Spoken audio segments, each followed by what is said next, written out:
Hello everyone, my name is Steven and today I'm coming to you with a brand new series. One of the things that I wanted to do to grow this channel is to provide some video content that's a little bit more consumable than my long form 20, 30, even 40-minute deck tech series.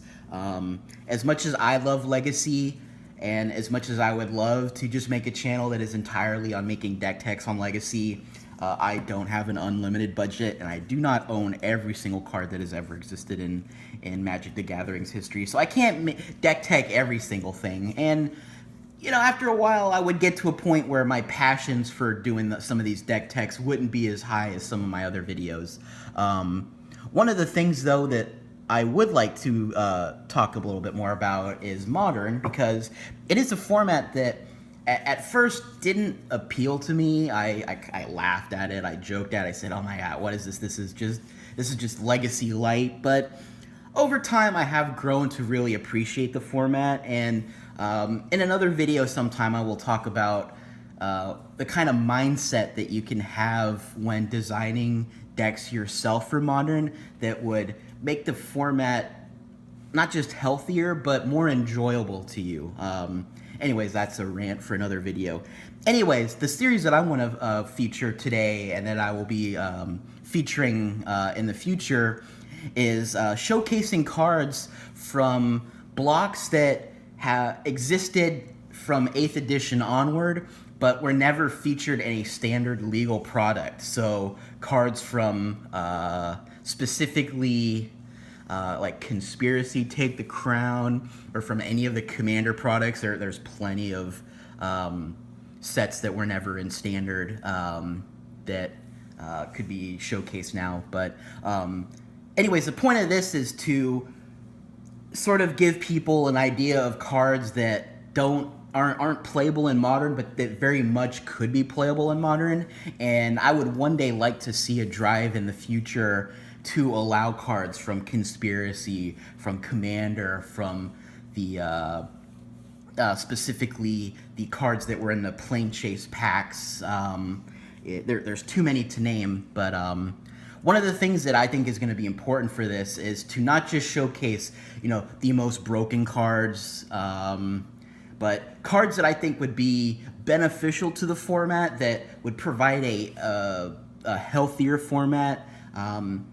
As you will see throughout these series, there are a lot of cards that I think would do very good for the format. The very first one I'm going to showcase right now, I'm going to start out with a 10 out of 10, and I think this card would be something that would be healthy for the format, that would make some decks better, that would make some broken decks a lot worse, and by itself isn't so powerful that people would go, oh god, this card, I absolutely lost to this card because I played a fair deck and this card just absolutely stomped on me. And that card is Containment Priest. The very first time I saw this card, I thought, wow, this is gonna go right into my Miracle sideboard. It's just so good. It hoses a lot of decks in Legacy, and I never really, until a little bit ago, stopped to think how good this card would be in Modern. So it is a 2/2 creature, so it dies to Lightning Bolt, it dies to basically every removal spell in Modern. So if you're playing a deck that just cares about not losing to creatures, this is the absolute fairest thing you could be doing in Modern. Nobody is going to be saying to you in Modern, man, I lost to that Containment Priest because it just kept attacking me over and over again, and there was nothing I can do about it.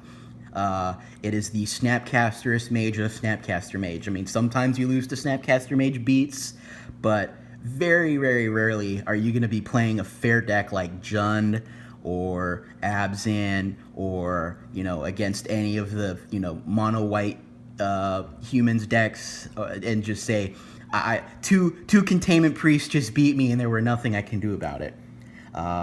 So going over its stats, it costs 1 and a white. It is a creature. It is a human, which is somewhat relevant for decks that play Cavernous Souls. It has Flash, meaning that you can cast it any time that an instant can be cast.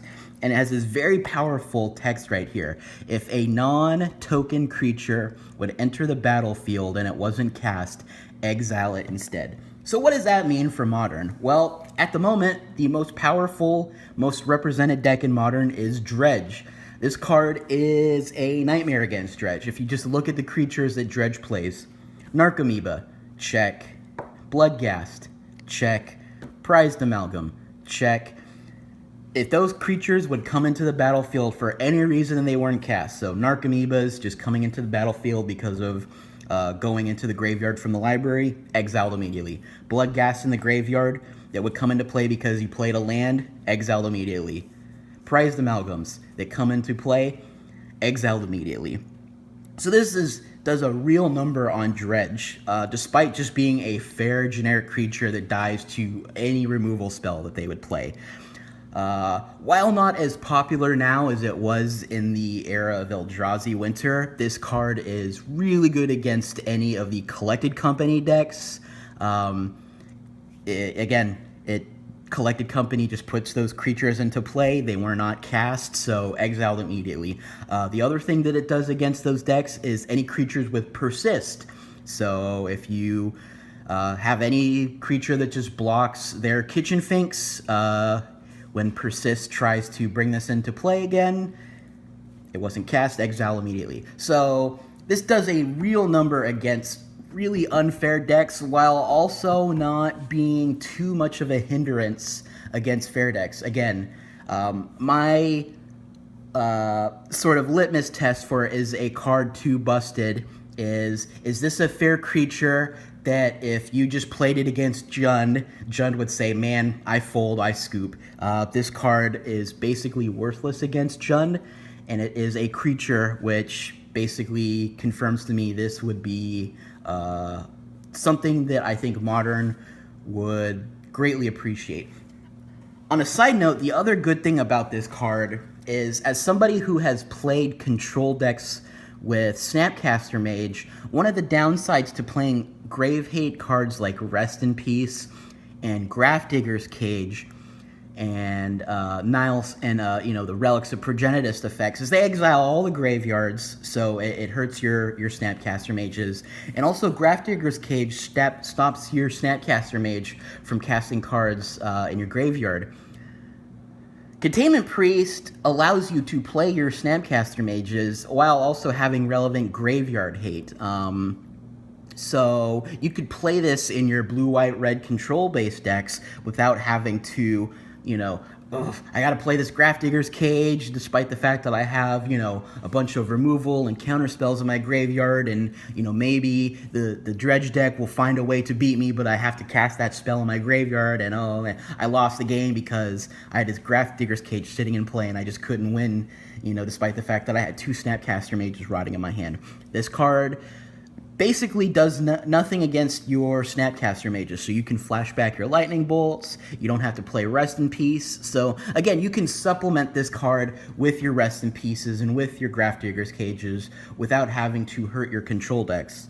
So anyways, that is what my videos are going to be like. They're going to be a little bit shorter in length, somewhere between 5 to 10 minutes long, and featuring cards that I think would be eminently playable in Modern. So hope you like this video, and if you have any suggestions, comments, feel free to comment in the video below. Thank you very much.